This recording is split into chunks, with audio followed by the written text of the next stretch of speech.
এই ভিডিওতে আমি ছোট কিছু টিপস দেব যে আমরা কি করে ইন্টারভিউ দিতে যাব এবং সেটা কি করে আমরা মেন্টালি প্রিপেয়ার্ড হয়ে যাব, বা ধরুন কোনো অকেশনে যাব যেখানে আমাদেরকে একটু বেশি হাইলাইটেড হতে হবে, কোনো ফাংশন অ্যাটেন্ড করতে গেলাম, কোনো অকেশন কিংবা কোনো জায়গাতে মিট আপে, তো কী করে আমরা নিজেদেরকে বেশি প্রমিনেন্ট করতে পারবো তার কিছু কিন্তু পশ্চার আছে। কথায় বলে ফিজিওলজি অলওয়েজ চেঞ্জেস দি সাইকোলজি। তো যেটা আমাদের করতে হবে, আমাদের ফিজিওলজিটাকে চেঞ্জ করতে হবে, way of talking, way of speaking and way of sitting, সেগুলো কিন্তু চেঞ্জ করতে হবে। মানে আমরা যদি খুব রিল্যাক্স মুডে ধরুন বসে পড়লাম, তাহলে কিন্তু আমাদের সাইকোলজিটাও কিন্তু সেই জায়গাতে যাবে।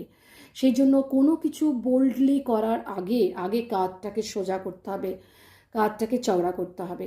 তাহলে কাঁধটাকে একটু সোজা করে, ব্যাকবোনটাকে ইরেক্ট করে আপনি যখনই বসবেন তখনই দেখবেন ফর্মাল ওয়েতে আপনার অলওয়েজ সাইকোলজিটা কিন্তু চেঞ্জ হবে, ফার্স্টলি। আর সেকেন্ডলি হচ্ছে, কোনো জায়গাতে ক্র্যাক করার আগে, ইন্টারভিউ ক্র্যাক করার আগে আপনি আগের দিন রাত্রেবেলা একটু কাম ডাউন হবেন, নিঃশ্বাসে কন্ট্রোল করে সামনে একটা টিভি স্ক্রিনের মতন স্ক্রিন দেখবেন, রিহার্সাল করবেন নিজেকে যে আপনি ওখানে যাচ্ছেন, সেই জায়গাতে আরও 5টা মানুষ বসে আছে, আপনি কি করে তাদের সাথে কথা বলছেন। কিছুক্ষণ ধরে অ্যাটলিস্ট কিছুটা কনসেন্ট্রেট করে সময় দিয়ে 20 to 25-30 মিনিটস আপনি একটু কনসেন্ট্রেট করে ভিজুয়ালাইজ করবেন সেই স্ক্রিনটা এবং রিহার্সাল দেবেন কি কথাগুলো আপনি বলবেন তার সাথে। সে যদি কোনো কোশ্চেন করে আপনি কি করে উত্তর দেবেন, এই ভিজুয়ালাইজেশনটা কিন্তু খুব ম্যান্ডেটারি। এবং যখন ভিজুয়ালাইজেশন করবেন অবশ্যই এটা আপনাকে মাথায় রাখতে হবে যে সেখানটাতে আপনার কনফিডেন্স লেভেল যেন একদম চরম থাকে এবং মানে একদম হায়ার লেভেলে থাকে, এবং সেখানে আপনার সাকসেসটা মানে আপনার অ্যাচিভমেন্টটা যেন মেন থাকে। কারণ আপনার ওখানটা যদি ডালভাবে আপনি রিহার্সাল করেন, খুব কম করে অ্যাচিভমেন্টের লেভেলটাকে নিয়ে আসেন, তাহলে কিন্তু সেই স্যাটিসফ্যাকশানটা আপনার সেই জায়গাতে যাবে না। অবশ্যই সেটার এফেক্ট করবে কিন্তু যেদিনকে আপনি রিয়েল শোতে যাচ্ছেন বা রিয়েল কাজ করতে যাচ্ছেন। এটা সেই জন্য আপনি যখনই কোনো কিছু ভিজুয়ালাইজ করবেন, আপনার লেভেল অফ স্যাটিসফ্যাকশানটা 100% করে নিতে হবে। এইভাবে আপনাকে রিহার্সাল করতে হবে। এমনি কথা মানে এটা প্রসেসটাই বলে fake it and then make it. মানে কি, আগে চিন্তা করুন, তাহলে অবভিয়াসলি আপনি সেগুলোকে অ্যাট্রাক্ট করতে পারবেন। বুঝতে পারছেন ফেক ইট অ্যান্ড মেক ইটের মানেটা কি? যে কোনো জিনিস করার আগে ভিজুয়ালাইজেশনটা ম্যান্ডেটারি, কল্পনা করাটা ম্যান্ডেটারি। তারপরে দেখবেন যখনই আপনি এটাকে ভিজুয়ালাইজ করবেন রিপিটেডলি, তো obviously that will come true.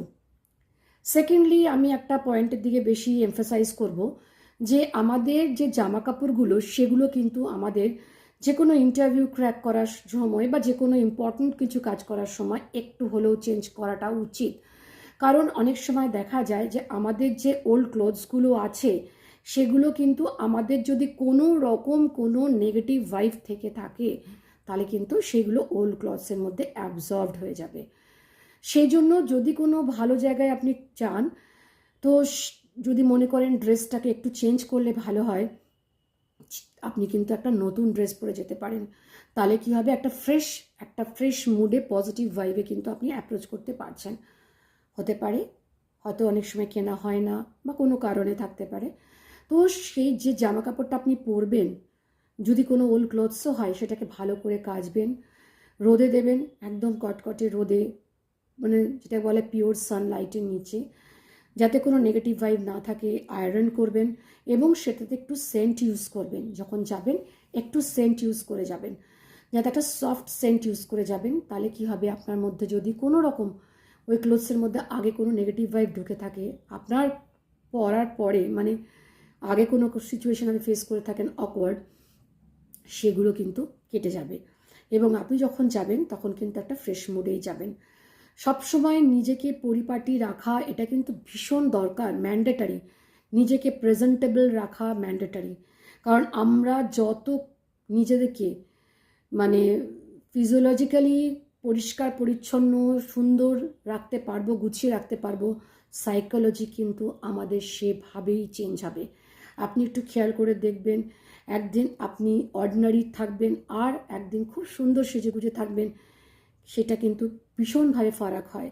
সেই জন্য শরীর মনটা আমাদের একটা মন্দিরের মতন, সেটাকে যত সুন্দর করে গুছিয়ে রাখা যায় ততই কিন্তু ভালো, কারণ তাতে আমাদের কাছে একটা পজিটিভ ভাইব আসে।